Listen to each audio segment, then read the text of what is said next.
ലഹരി ഉപയോഗിച്ച സഹപ്രവർത്തകൻ സിനിമാ സെറ്റിൽ മോശമായി പെരുമാറിയെന്ന് ഒരു നടി തുറന്നു പറഞ്ഞിട്ട് 24 മണിക്കൂർ പിന്നിട്ടു. സ്ത്രീ സുരക്ഷയെ ബാധിക്കുന്ന ഗുരുതരമായ ആരോപണങ്ങളാണ് അതിൽ വിൻസി അലോഷ്യസ് മുന്നോട്ട് വെക്കുന്നത്. പക്ഷെ നമ്മുടെ സിനിമാ സംഘടനകൾ മൗനത്തിലാണ്. അവർ കണ്ട മട്ടില്ല ഇതൊന്നും. ലഹരി ഉപയോഗം നിരീക്ഷിക്കുന്നതിനായി ഷാഡോ പോലീസിനെ നിയമിക്കുന്നതുൾപ്പെടെയുള്ള നടപടികൾ നിർമ്മാതാക്കൾ നേരത്തെ തീരുമാനിച്ചിരുന്നു. ആ തീരുമാനങ്ങൾക്ക് എന്ത് സംഭവിച്ചു? സിനിമാ മേഖലയിലെ ലഹരി ഒഴുക്ക് തടയാനാവാത്തത് എന്തുകൊണ്ടാണ്?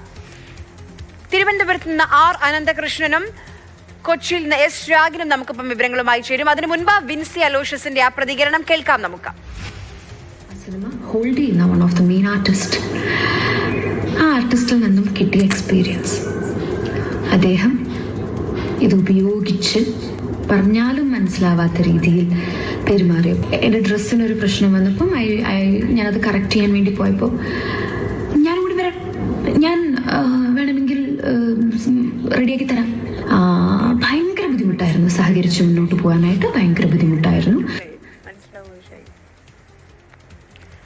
എസ് രാഗിനും ആർ അനന്തകൃഷ്ണനും വിവരങ്ങളുമായി നമുക്കൊപ്പം ചേരുന്നുണ്ട്. നമുക്ക് ആദ്യം രാഗിനിലേക്ക് പോകാം. രാഗിൻ, ഒരു നടി, അതും സിനിമയിൽ മുന്നിട്ട് നിൽക്കുന്ന ഒരു നടി ഇങ്ങനെ ഗുരുതരമായ ഒരു ആരോപണം പറഞ്ഞിട്ട് ഒരു ദിവസം പിന്നിടുകയാണ്.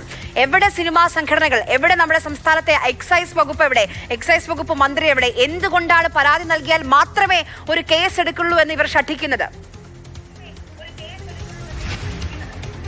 വളരെ പ്രധാനപ്പെട്ട ചോദ്യം തന്നെയാണ്. അതായത് വിൻസി അലോഷ്യസ് പറഞ്ഞത് ഈ സഹപ്രവർത്തകന്റെ ഭാഗത്തു നിന്ന് ലഹരി ഉപയോഗിച്ച് മോശമായ രീതിയിലുള്ള പെരുമാറ്റം ഉണ്ടായി, ഇത്തരം ആളുകൾക്കൊപ്പം ഇനി അഭിനയിക്കില്ല എന്നാണ്. ഇത്രയും നേരമായിരിക്കുന്നു ഈ ഒരു കാര്യം പറഞ്ഞിട്ട്.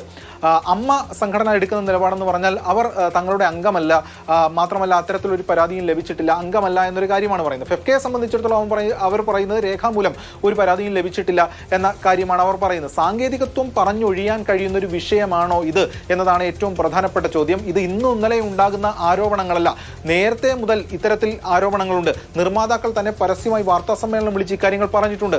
ഏറ്റവും ഒടുവിൽ അവർ വാർത്താക്കുറിപ്പിൽ, അത് ഒരു മാസമേ ആകുന്നുള്ളൂ, അവർ പറഞ്ഞത് തങ്ങൾ ഈ വിഷയം മുന്നോട്ട് വെച്ചിട്ടും സർക്കാരിന്റെ ഭാഗത്ത് നിന്ന് കൃത്യമായിട്ടുള്ള ഒരു ഇടപെടൽ ഉണ്ടായിട്ടില്ല എന്നതാണ്. ഇത്തരം നീക്കങ്ങൾക്ക് എല്ലാ പിന്തുണയും നൽകുന്നുവെന്ന് അവരും പറഞ്ഞിട്ടുണ്ട്. ഇതിൽ ഏറ്റവും പ്രധാനപ്പെട്ട കാര്യം, സെറ്റുകളിൽ പരിശോധന ഉണ്ടാകുന്നുണ്ടോ? എക്സൈസ് അല്ലേ അത് പരിശോധിക്കേണ്ടത്? എക്സൈസ് പോലീസ് സംയുക്ത പരിശോധനകൾ ഈ സെറ്റുകളിലേക്ക് പോകുന്നുണ്ടോ എന്നതടക്കമുള്ള ചോദ്യങ്ങളാണ്. പക്ഷേ ആ ചോദ്യങ്ങളിലേക്ക് പോകുമ്പോൾ ഒന്നും തന്നെ ഉണ്ടാകുന്നില്ല എന്നതാണ് പ്രധാനപ്പെട്ട കാര്യം. NDPS കേസുകളിൽ ഈ പൊസഷനോടുകൂടി പിടികൂടുക എന്നത് വളരെ പ്രധാനപ്പെട്ടതാണ്. അല്ലെങ്കിൽ പല കേസുകളും വിട്ടുപോകുന്നത് ഈ സമാനമായിട്ടുള്ള അനുഭവങ്ങളിൽ തന്നെ നമുക്ക് കോടതി ഉത്തരവുകളിലൊക്കെ തന്നെ വ്യക്തമാകുന്നുണ്ട്.